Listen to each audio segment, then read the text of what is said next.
Hi guys, I'm Adam Wilborn from WhatCulture. And I'm Andy Murray from WhatCulture, and today I'm going to tell you all about WWE talent being worried after a disorganised day of testing at the Performance Centre. I'm going to tell you which WWE superstar Vince McMahon sees as the next Eddie Guerrero, and also the Raw ratings are up, and it's the highest number since April. Plus, EC3 is on his way back to Impact Wrestling, and WWE respond to all those accusations about Crown Jewel. This is the news. Alright, let's start things off with the big fish. Let's talk about the testing that went on yesterday in the Performance Centre. If you watched Adam Nicholas and Adam Cleary's video yesterday, you will have known that WWE, following a positive test on their roster last week, made the decision to postpone yesterday's TV tapings and test the entire roster, the entire group, for the very first time ever through all of this, which is nuts, at the PC. They did that all day. We've got a number of different reports here, number of different notes. First one comes from Sean Ross Sapp. What's the gimmick again? No crap, just sap. There we go, Big Sean coming through, better than the rapper Big Sean, though he sucks. Coming through saying that WWE wrestlers were apparently a bit frustrated that they weren't aware that somebody had tested positive. They weren't made aware of it until yesterday, which is kind of daft. Brian Alvarez has said something similar, saying that the talent found out about that test through social media and not the company. PW Insider, however, have the most comprehensive report on this. They say that yesterday's tests were a disorganised affair, particularly early in the day, with the main roster, with the roster and crew members present reportedly worried about the situation, specifically potentially transmitting something onto their families outside of all this. One source noted, of course, that this was the specific reason that this is that Roman Reigns is off television. And in addition, a lot of people were a little bit upset about WWE's decision to let a small number of fans in, because if you have fans there, you can't trace where they've been, you can't trace who they've had contact with, things could be spreading all over the place. People weren't informed of them being there in advance either. So, Brian Alvarez and Dave Meltzer, as we've just spoken about off camera, went off on this on Wrestling Observer Radio. WWE's handling of the situation has been less than ideal. We heard yesterday a report suggesting that they banned people from wearing face masks, and now that has been countered. John Alba came through with a report saying that no, while people were given the option to wear face masks, they just weren't allowed to appear on camera. So you can take those two reports for whatever you want, whatever you think they are, whatever value you put into them. But this doesn't sound like a good day at the Performance Centre, man, and it's kind of worrying that they're only doing their first round of full roster tests 3 months in? Yeah, I mean, I don't really see what the problem is. As long as everyone in WWE is practicing social distancing and, I don't know, no team made their entrance walking through the crowd and touching people on Monday night. Oh yeah, the Street Profits. Yeah. I mean, what is going on here? We even disregarding the whole face mask story, the fact that they were only doing temperature checks and they've only just found out about one positive test, which I think inevitably may be more, in my opinion. And the fact that they were telling people via social media rather than, informing the wrestlers that are there working for them. And the fact that, according to Dave Meltzer, they probably waited to release that news until after Monday Night Raw for obvious reasons. Look, I'm not a medical expert, and I think there are far too many online who seem to know what they're talking about before, actually getting qualified opinions on this. But I think it's generally accepted that whilst temperature checks are helpful, it's not, guaranteed. Even testing really isn't 100% guaranteed, but it's at least a little bit more reliable than temperature checks, where people can, have the ongoing global bastard, and you don't even know about it because some people's temperatures don't go up. So it's ridiculous, this.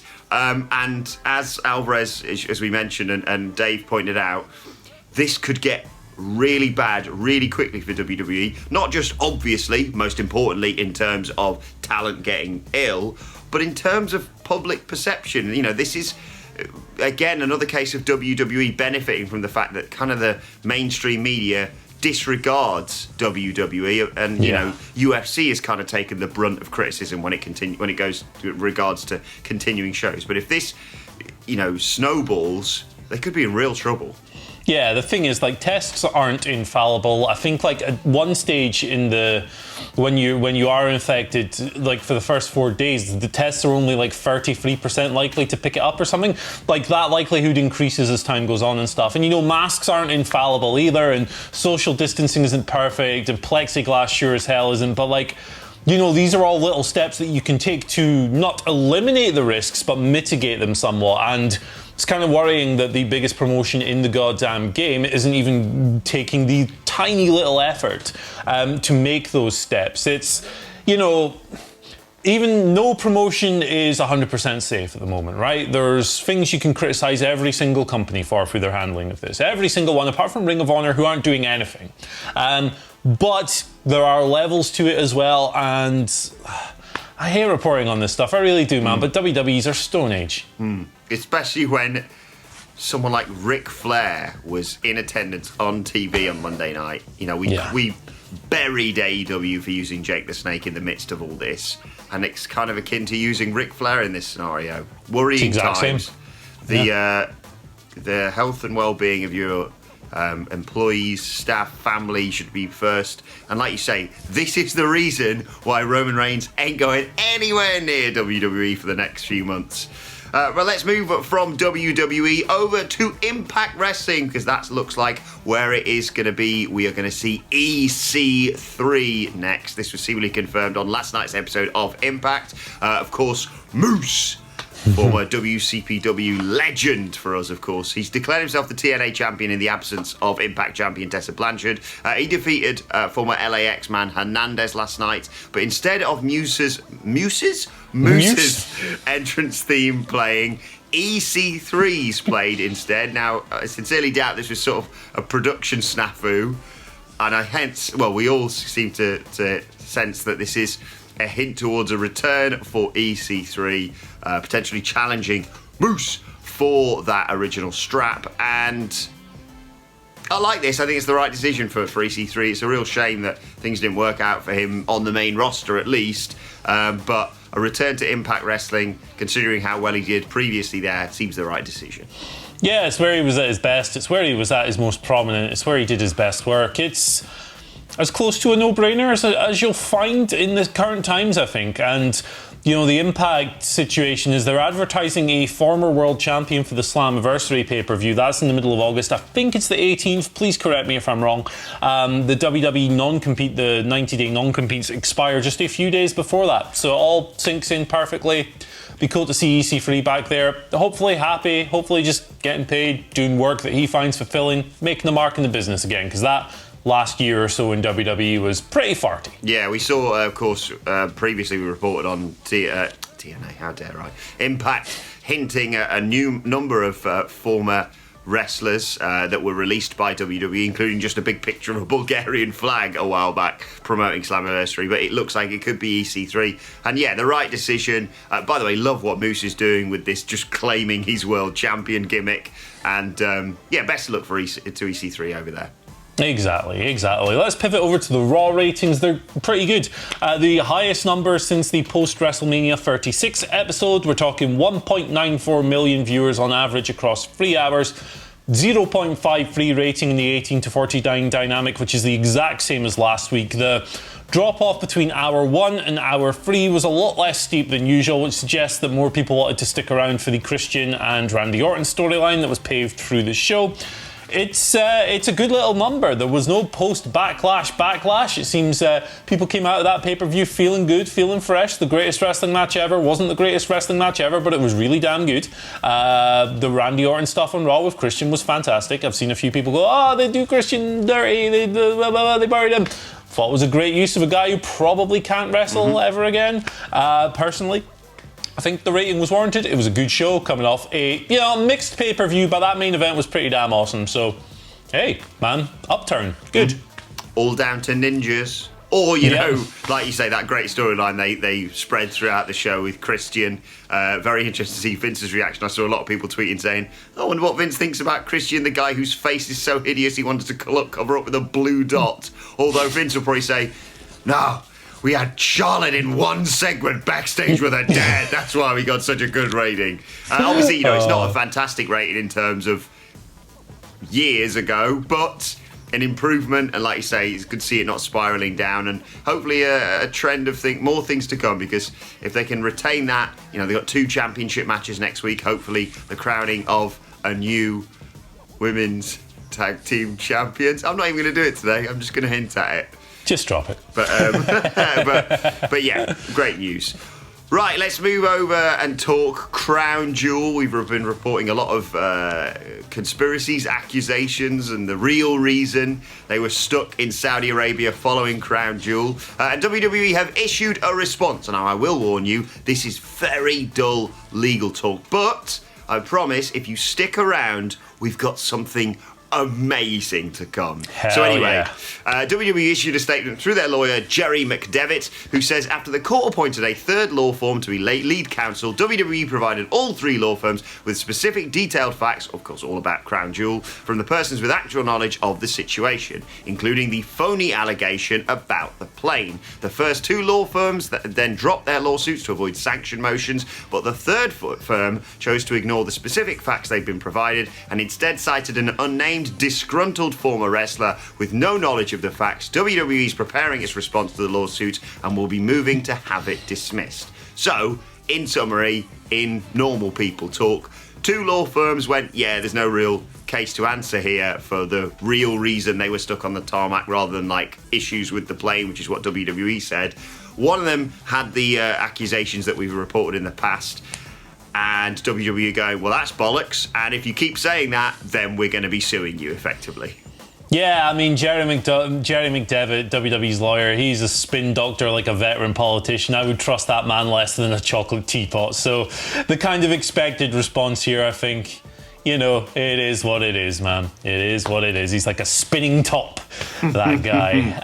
Let's end with a positive story, something a bit brighter for all the stuff. All right, who does Vince McMahon reckon on WWE roster is the young Eddie Guerrero? Who is the next Eddie Guerrero, you ask? Report here, is Alex McCarthy. It's not Big Chaz Flair, unfortunately. New report here from Alex McCarthy of TalkSport, always on the money with stuff like this. Angel Garza. He sees Angel Garza as the next Eddie Guerrero in WWE. Now, that's quite an interesting comment, because when Angel Garza was brought up to the main roster by Paul Heyman, Fightful ran a report stating that the only thing Vince knew about Angel Garza was that he was Humberto Carrillo's cousin. So he's obviously learned a lot more. He's obviously... Angel's caught on with him. Angel, I'm terrible at these pronunciations. Garza has caught on with him.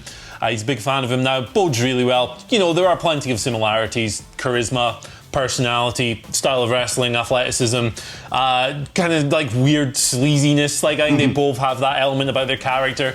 And it's good stuff. I like hearing this, because Angel Garza is absolutely tremendous. There's not much he doesn't already have. Maybe, if the time comes for him to cut really extended English language promos, maybe, he might have to sharpen a few things up here and there, but I don't think there's any great advances to be made. And he's got Zelina Vega at the moment anyway, so it's all looking rosy for him. He's tremendous. Yeah, absolutely. Great news to hear this. And the Lothario gimmick that he's working with, aside from just constantly losing because he's in Zelina Vega's little stable, is great. A man so attractive, people will still try and kiss him through plexiglass.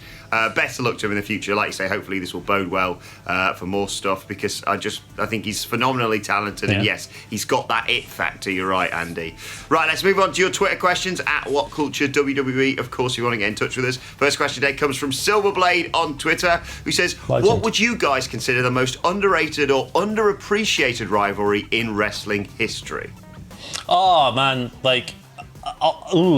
the thing is, the rivalry I would go with, this is a good question, the rivalry I would go with is more underappreciated perhaps, or under-celebrated than underrated, because I think everyone who's seen it thinks it's awesome. But I would go Mike Awesome versus Masato Tanaka from ECW. Don't watch these matches if you have quite a gentle stomach or whatever. These things are ridiculous. We're talking head drops, we're talking straight unprotected chair shots that are no-sold, and table stuff, and dudes flying out the ring and landing on their skull. It's 3 or 4 matches of just complete and utter self-destruction. Really, if you're a ghoul like me and you hate, I don't know, you hate nice things, you're going to love this series. It's great. The last one was at One Night Stand, the first One Night Stand pay-per-view. It's maybe the best match. The Heatwave one is absolutely phenomenal as well. Check these things out if you miss action. And watching these, Masato Tanaka's taking these chair shots that are denting the chair. He's not putting his hands up or anything. In 2020, he's still going strong, wrestling like 20-minute world title matches in DDT. He's indestructible. It's ridiculous. Watch these matches, please. That is Silverblade's pick as well, so you've got some very good taste there, Andy. We talked a little bit when we were discussing this beforehand. We want to give a nod, both of us, to Fit Finlay versus Lord Steven Regal, which is just... They batter the granny out of each other, basically. There's so many. Jericho, Mysterio...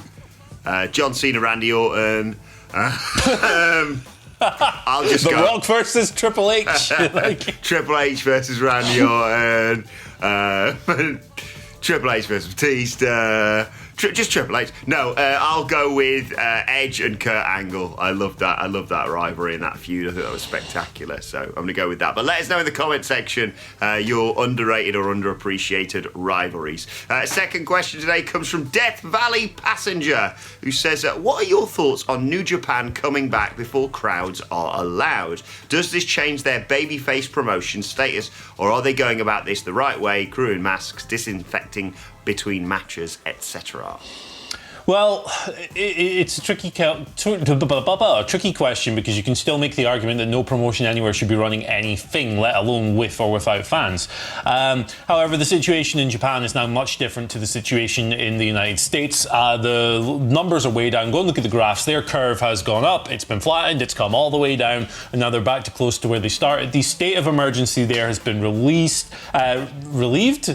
turned off? What am I trying to say? It's no longer a thing. The threat is still there, obviously. It's not completely gone away. There's no vaccine yet, so how could it be? But they've also done things like publish their full protocol, full instructions, full list of everything they're doing. No other promotion has done that. They're doing the tests, they're doing the disinfecting. They took a 15-minute intermission yesterday on yesterday's show to wipe the whole ring down and stuff. Did it the other day as well. I think they're doing it as safe as it possibly can be, right? Without shutting shows off entirely. And again, the situation in Japan is much different to the United States, where things are still like way up here. If you believe that there should be no wrestling at all, you will disagree with that, and you're entitled to. That's totally fine. But for me, at the moment, they're doing it about as well as they can. Yeah, exactly. I think you would prefer no wrestling to happen until this is all dealt with, but that's kind of impossible, really. Like you say, I think they're doing this as best they can. I think it was Brian Alvarez and Dave Meltzer talking about this yesterday, saying even in their six-man tags, they're not having people stand next to each other on the ring apron, just to be, extra careful. So as much as they can, credit to them. Final question today comes from Edward Shirazhands, who says, "G'day, gents. As always, hope you're doing well." I'll not ask the entire question in Australian. Do you think WWE, I love this conspiracy theory, by the way, secretly hired Eric Rowan back, told him to grow his hair out, brackets, on the sides, close brackets, so he could be the guy with orange hair and an orange beard, so he could be the guy that did it for Sheamus? Oh my god. This is a wacky conspiracy theory, and I absolutely love it. However, I reckon they've used the Eric Rowan doppelganger from that stupid whodunit last year. They've brought that guy back. Who the hell was that guy anyway? Like Eric Rowan's weird, ropey, living under a bridge brother. This is... I'm lost.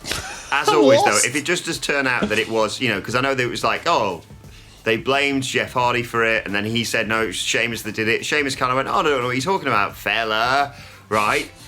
But if it does turn out that it was Sheamus, I realise this is kind of something that's happened on numerous occasions in WWE.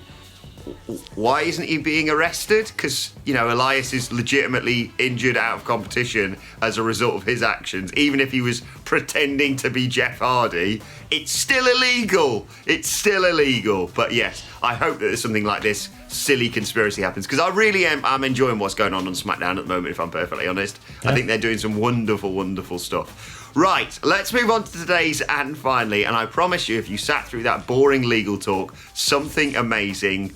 And it's here in the form of this video sent to me today by Chico Stick, who says, "My friend Vince has some wise words for you. P.S. I don't think you'll be invited onto his podcast anytime soon." Now, the whole video is on Twitter. We've liked it on WhatCulture Wrestling things. So if you're going to go and watch that, it's like 2.5 minutes. But here is a brief clip. In the wrestling business, you got a lot of punks who talk behind your back. You got a lot of punks who won't tell you something to your face, but they'll go on a little YouTube channel behind their little computer and they'll talk smack about you. These aren't men. These are boys. These are children. Adam Wilborn, I don't know you from Adam. I've never heard of you, which tells me you have 0 credentials. Right, okay, a lot to unpack there, Andy Murray. I suppose, first of all, we should point out that when he shoots on WhatCulture, he used to work for us. He used to write for our website. Yeah, you love to see it, don't you? You love to see it. Oh, Vince Russo, man, you know, I question the sanity of anyone who would willingly want to go and work within the hellscape that is WWE in 2020, given the accounts that we hear about that promotion in the workplace and so forth. But, you know, credit to us, man. We have never been personally responsible for putting one company out of business and bringing another mainstream wrestling company to the point of extinction as well. So, hey, he sure does have that over us. Yep. People saying that I won't be invited onto his podcast anytime soon. I don't know. Should we have him on our podcast? Yes. I don't know. Yes. Get him on the news. I don't know. I don't know if I can handle that. But what I like about this is a cameo video, obviously, which means, you know, people will actually pay Vince Russo to do cameo videos for them. And all I can think is, why don't I do that? Surely people will want some iconic birthday messages or say, "Oh, I hope you're celebrating your wedding anniversary worldwide." I could make an absolute killing on Cameo. And just to tell you, my prices start at £1 more than whatever Vince Russo is charging. Mine are 1 pence less than whatever Big Vin is charging. I don't know what clip we've just shown you there, but find the bit where he says, "Bro, you've got no friends." It's the best thing of all time. When he says, "Oh, why would you work for WhatCulture when you could work for WWE?"